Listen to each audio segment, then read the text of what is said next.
Hello MGA Sist subscribe NA. Thank you. Bagong Bayani.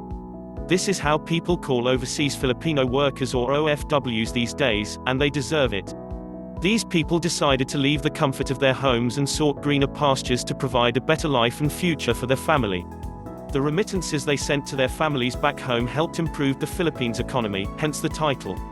Aside from this, how much do you know about OFWs? Here's what we know. 1. There is an increasing number of OFWs deployed every year. According to the Philippine Overseas Employment Administration or POEA, there were more than 1.8 million Filipinos, both new hires and rehires, who left the country to work in 2015. Land-based workers still got the big chunk at more than 1.4 million, while there were more than 406,000 seafarers deployed. What's more alarming is that this number increases every year, which could indicate that income opportunity in the Philippines is not at par with other countries overseas. There are also more rehires than new hires, especially for land-based workers.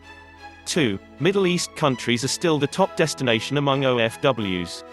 In particular, Saudi Arabia with more than 406,000 workers deployed and United Arab Emirates with a little over 227,000 documented workers. What's the reason behind this?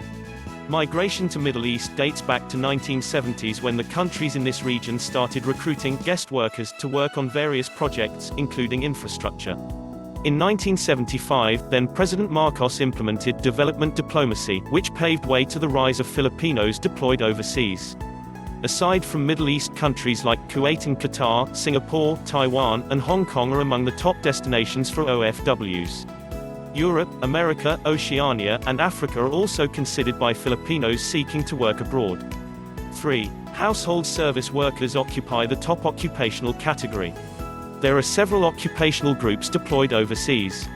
This includes household service workers, nursing professionals, laborers, cleaners and helpers, waiters, construction workers, welders, engineers, plumbers and pipe fitters. Among these groups, household service workers remain to be the top job applied to by Filipinos, with more than 194,000 and at least 183,000 new hires in 2014 and 2015, respectively. Red, Fair Training Center.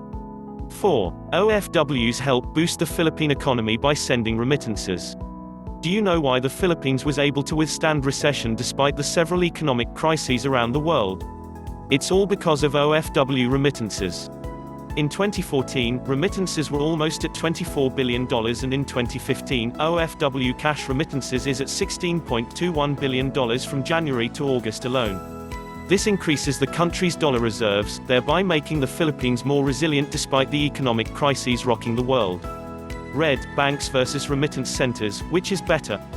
5. The life of OFWs abroad is not as easy as it seems.